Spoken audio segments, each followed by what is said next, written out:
ഇന്ന് നാം എത്തിയിരിക്കുന്നത് പാലാരിവട്ടത്തെ Saint John the Baptist church എന്ന ദേവാലയത്തിലാണ്. 1849 സ്ഥാപിക്കപ്പെട്ട ദേവാലയമാണിത്. പഴമയും പുതുമയും കൂടിച്ചേർത്ത ഇടമാണിവിടം.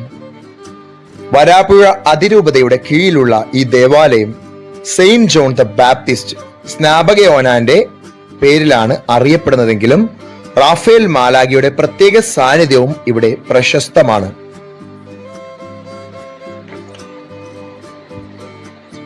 പാശ്ചാത്യ ഗോതിക് ശൈലിയും പോർച്ചുഗീസ് മിഷണറിമാരുടെ സ്വാധീനവും ലത്തിൻ കത്തോലിക്ക പാരമ്പര്യവും ഈ ദേവാലയത്തെ വിശാലവും മനോഹരവുമാക്കുന്നു. പണ്ട് ഗ്രാമപ്രദേശമായിരുന്ന പാലാരിവട്ടവും അതിന്റെ ചുറ്റുപാടുമെല്ലാം ഈ ദേവാലയത്തിന്റെ കീഴിലായിരുന്നു. വൈറ്റില വരെ വ്യാപിച്ചിരുന്ന ഈ ദേവാലയത്തിൽ നിന്ന് പിന്നീട് മറ്റു പല ദേവാലയങ്ങളും രൂപം കൊണ്ടു. 1983 പുതിയ ദേവാലയം നിർമ്മിക്കപ്പെട്ടത്.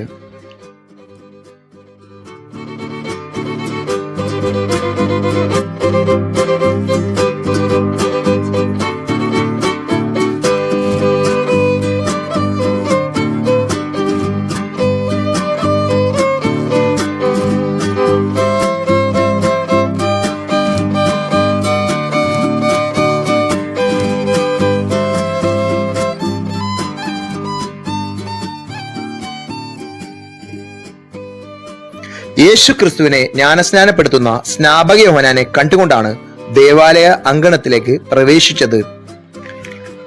അവിടെ ദേവാലയത്തിന് മുമ്പിൽ ഹാനാൻ വെള്ളവും പിടിച്ച് മാലാഖ വരവേൽക്കുന്നുണ്ടായിരുന്നു. പണ്ട് ക്രിസ്ത്യൻ കുടുംബങ്ങളിൽ വിവാഹശേഷം വരുന്ന നവദമ്പതികളെയും മറ്റും ഹാനാൻ വെള്ളം ഒഴിച്ച് സ്വീകരിച്ചിരുന്നത് പതിവായിരുന്നു. അതുപോലെ നമ്മളെ വരവേൽക്കുവാൻ വേണ്ടി മാലാഖയും നിൽക്കുന്നുണ്ടായിരുന്നു.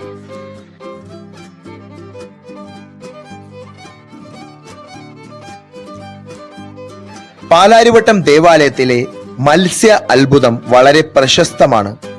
വാമൊഴിയായി നാട്ടുകാരിൽ പ്രചരിക്കുന്ന ഒരു കഥയാണിത്.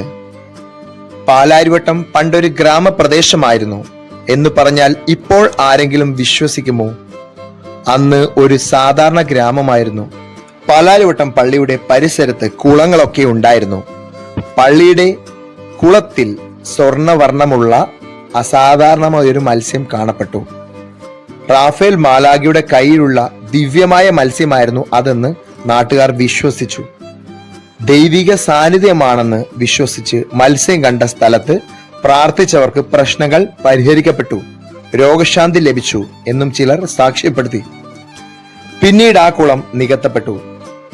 ആധികാരികമായി രേഖപ്പെടുത്തിയിട്ടുമില്ല എങ്കിലും എല്ലാ വിശ്വാസികളും ഇത് ഒരു ആത്മീയ അനുഭവമായി കാണുന്നു.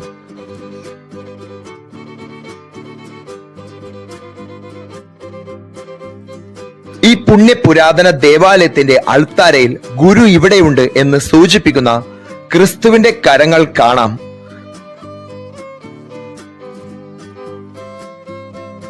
പരിശുദ്ധ ദൈവമാതാവ് ആദ്യമായി പ്രത്യക്ഷപ്പെട്ട കുറവിലങ്ങാട് മുത്തിയമ്മയുടെ സാദൃശ്യമുള്ള രൂപമാണ് ഇവിടെയുള്ള അമലോത്ഭവ മാതാവിന്റെ രൂപത്തിൻ്റെത്.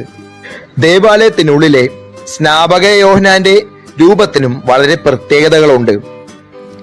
സ്നാപക യോഹന്നാന്റെ കണ്ണുകൾ ജ്വലിക്കുന്നുണ്ടായിരുന്നു. ശരിക്കുമുള്ള ജീവനുള്ള കണ്ണുകൾ പോലെ സ്നാപക യോഹന്നാന്റെ കണ്ണുകൾ പ്രകാശം സ്ഫുരിക്കുന്ന ജീവനുള്ള കണ്ണുകൾ പോലെ തോന്നി. നമ്മുടെ ആത്മീയ അന്ധത നീക്കി വിശ്വാസത്തെ ദൃഢപ്പെടുത്തുന്നു. ഈ ദേവാലയത്തിൽ തീർത്ഥാടകരായി വരികയാണെങ്കിൽ സ്നാപക യോഹന്നാന്റെ മുമ്പിൽ ആ കണ്ണിൽ തന്നെ നോക്കി 1 മിനിറ്റെങ്കിലും പ്രാർത്ഥിച്ചിട്ടേ പോകാവൂ. വിശുദ്ധൻ നമ്മെ നോക്കുന്നതായും നമ്മുടെ മധ്യസ്ഥ പ്രാർത്ഥനകളെല്ലാം കേൾക്കുന്നതായും അനുഭവപ്പെടും.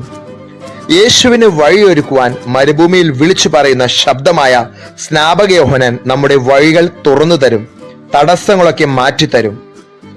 സക്കറിയ എലിസബത്ത് ദമ്പതികളുടെ മകനായി ജനിച്ച സ്നാപക യോഹന്നാൻ ധൈര്യത്തിന്റെ പ്രതീകമായിരുന്നു.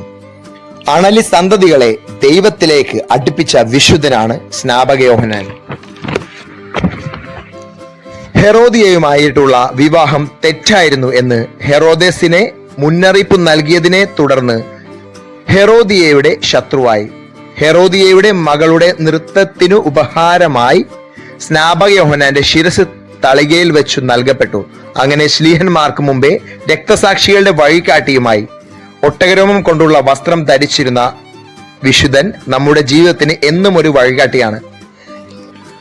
സ്നാപക യോഹന്നാന്റെ തൊട്ടടുത്ത് തന്നെ റാഫേൽ മാലാഖയുമുണ്ട്. റാഫേൽ മാലാഖയുടെയും തോബിയാസിന്റെയും കഥ കേൾക്കണമെങ്കിൽ അതിന്റെ ലിങ്ക് ഡിസ്ക്രിപ്ഷനിൽ കൊടുത്തേക്കാം. റാഫേൽ മാലാഖയെ ദൈവത്തിന്റെ ഔഷധമായിട്ടാണ് തോബിത്തിന്റെ പുസ്തകത്തിൽ രേഖപ്പെടുത്തിയിട്ടുള്ളത്. റാഫേൽ മാലാഖയുടെ കൂടെ തോബിയാസിനെയും തോബിയാസിന്റെ കയ്യിലെ മത്സ്യത്തെയും കാണുവാൻ സാധിക്കും. അനനിയാസിന്റെ പുത്രൻ അസറിയാസ് ആണ് എന്ന് പറഞ്ഞാണ് തോബിയാസിന്റെ കൂടെ റാഫേൽ മാലാഖ വന്നത്. പഴയ നിയമത്തിലെ തോബിത്തിന്റെ പുസ്തകത്തിൽ 6-ാം അധ്യായം 1 മുതൽ 8 വരെയുള്ള തിരുവചനത്തിൽ ഇങ്ങനെ എഴുതിയിരിക്കുന്നു: അവർ യാത്ര ചെയ്തു വൈകുന്നേരം ടൈഗ്രീസ് നദിയുടെ തീരത്തെത്തി അവിടെ താമസിച്ചു. തോബിയാസ് കുളിക്കാൻ നദിയിലിറങ്ങി. അപ്പോൾ ഒരു മത്സ്യം മുകളിലേക്ക് ചാടി, അതവനെ വിഴുങ്ങിക്കളയുമായിരുന്നു.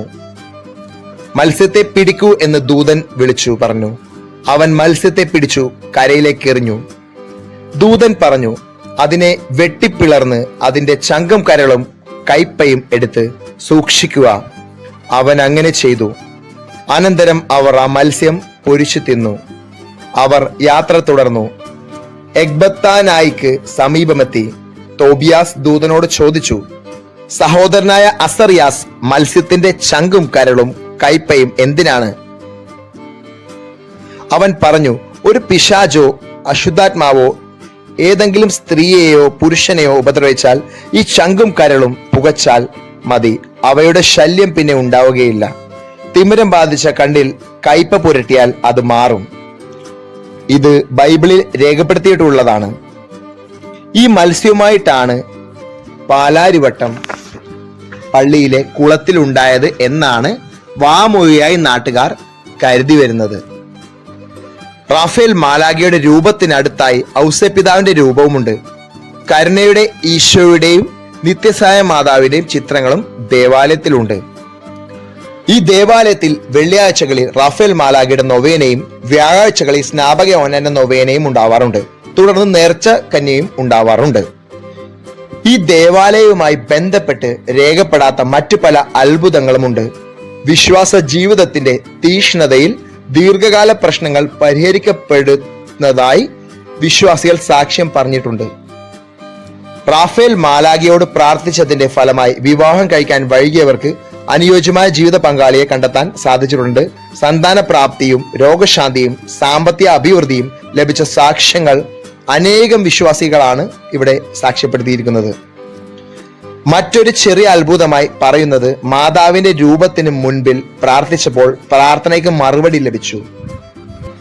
ഈ പുരാതനമായ പുണ്യ ദേവാലയത്തിലെ സ്നാപക യോഹന്നാന്റെയും റാഫേൽ മാലാഖയുടെയും നൊവേനകൾ 9 പ്രാവശ്യം കൂടി വലിയ ദൈവാനുഗ്രഹങ്ങൾ നേടിയ വിശ്വാസികൾ അനേകായിരങ്ങളുണ്ട്. ഭയവും ആശങ്കയും ഉണ്ടായിരുന്നവർക്ക് മനസ്സിന് പുതിയ ഉണർവും സമാധാനവും തേജസ്സും ഉന്മേഷവും ലഭിക്കാൻ ഈ ദേവാലയത്തിൽ വരുമ്പോൾ സാധിച്ചിട്ടുണ്ട്. സ്നാപക യോഹന്നാന്റെയും റാഫേൽ മാലാഖയുടെയും പരിശുദ്ധ മാതാവിന്റെയും അനുഗ്രഹത്തോടെ മറ്റൊരു ദേവാലയം തേടി നമുക്ക് യാത്ര തിരിക്കാം. ഈ വീഡിയോ ഇഷ്ടമായെന്ന് വിശ്വസിക്കുന്നു. വീഡിയോ ഇഷ്ടമായാൽ ഈ വീഡിയോ ലൈക്ക് ചെയ്യുക, ഷെയർ ചെയ്യുക, ഞങ്ങളുടെ ഈ ചാനൽ സബ്സ്ക്രൈബ് ചെയ്യുക.